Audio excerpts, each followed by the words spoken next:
తెలంగాణ చిహ్నంలో కొన్ని మార్పులు చేర్పులు చేస్తుంటే బీఆర్ఎస్ ఎందుకు ఆందోళన చెందుతుందని ప్రశ్నించారు కాంగ్రెస్ నేతలు.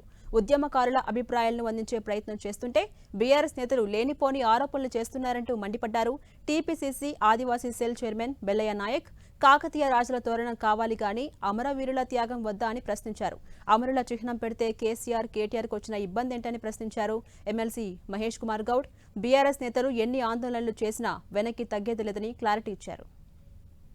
మీకు ఏ నైతిక విలువలు ఉన్నాయని ఈ ప్రభుత్వాన్ని విమర్శిస్తున్నారు ఇవాళ? ఇప్పుడు ఒక రాష్ట్ర గీతాన్ని తీసుకొచ్చేటటువంటి క్రమంలో అది చరిత్రలో నిలిచిపోయేటటువంటి స్థాయికి తీసుకెళ్లాలనేది రేవంత్ రెడ్డి గారు ముఖ్యమంత్రి గారు ఆలోచన.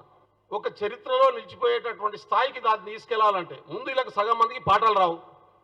కేసీఆర్ కేటీఆర్కి అమరవీరుల స్తూపం యొక్క ఆకారాన్ని తెలంగాణ ప్రభుత్వం రూపొందించే చిహ్నంలో పెడతానంటే మీకున్న కడుపు నొప్పి ఏమిటని అడుగుతా ఉన్నాను.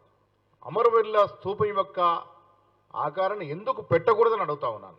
ఎందుకు ఇంత నానా యాగి చేస్తూ ఉన్నారు మీరు? వారి వల్లే కదా తెలంగాణ వచ్చింది. ఆ అమరుల త్యాగాల వల్ల తెలంగాణ వచ్చింది. ఆ అమరులు స్మరించుకునే విధంగా ఆ అమరుల స్తూపాన్ని తెలంగాణ చిహ్నంలో జత చేస్తే మీకున్న నొప్పి ఏంటి, బాధ ఏంటి?